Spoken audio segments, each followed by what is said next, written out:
नमस्कार. सोलापूर महानगरपालिकेच्या परिसरामधून आपलं सर्वांचं स्वागत. मी नितीन पात्रे आणि माझ्यासोबत आहे यासीन.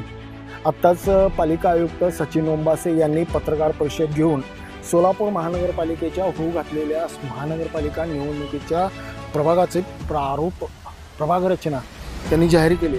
या प्रभाग रचनेचं वैशिष्ट्य असं की प्रभाग क्रमांक जाहीर करत असताना 2017ला ज्या पद्धतीने प्रभाग होता त्याच पद्धतीनं आहे.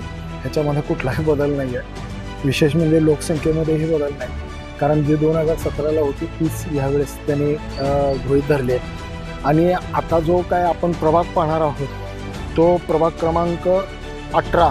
म्हणजे ह्या प्रभाग क्रमांक 18चं वैशिष्ट्य असं आहे की 35,555 म्हणजे 45 3 एक सोडला तर 45 म्हणजे 35,555 म्हणजे मॅजिक फिगर असलेला हा आकडा जो आहे तो प्रभाग क्रमांक 18चा आहे. मॅजिक या अर्थी म्हणतोय की प्रभाग क्रमांक 18मध्ये दुसऱ्यांदा मागच्या टर्ममध्ये ज्या 5 वर्ष पंचवार्षिक निवडणुका झाल्या 17 नंतरच्या, त्या मागच्या टर्ममध्ये दुसऱ्या महापौर देणारा हा प्रभाग श्रीकांचना यन्नम यांचा हा प्रभाग.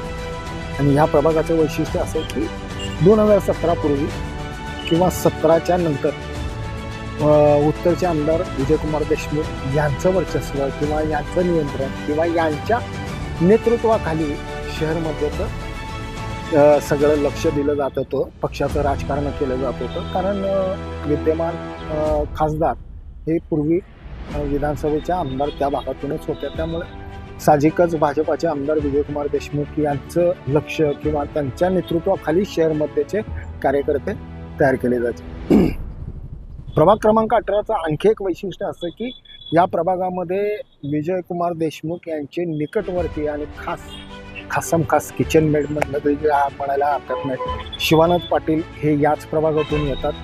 शिवाय श्रीकांचना यन्नम ह्या शहरमध्येचे आताचे जे काय आमदार आहेत देवेंद्र कोठे यांच्या त्या सासूबाई आहेत आणि तेही तिथं 18मधूनच येतात. आणि वैशिष्ट्य असं की 2018 प्रभाग क्रमांक 18मध्ये आणखी एक वैशिष्ट्य की हे 3 जर का नगरसेवक भाजपाचे सोडले तर एक नगरसेवक काँग्रेसचा रिया जोंडेचे समीकरण आहे. राजकारणाचा डावपेचाचा भाग आहे.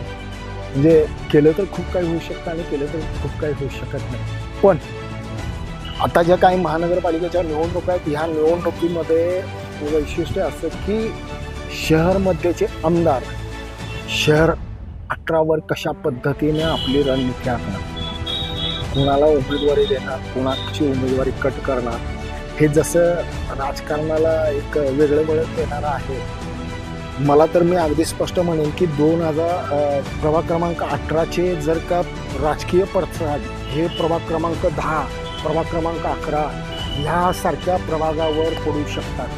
म्हणजे दोन नेतृत्वामध्ये जे काय एक पक्षीय राजकीय डावपेच असतात ते खरे इथे बघायला मिळणार आहे.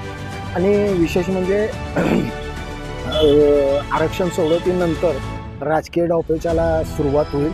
सर्वाधिक मागणी असणारा पक्ष म्हणजे ज्या कार्यकर्त्यामध्ये पक्षाकडे सर्वाधिक कार्यकर्ते मागणी करणारे जे कार्यकर्ते आहेत ते भाजपाकडे आहेत. अशामध्येच हा प्रभाग क्रमांक 18 आहे.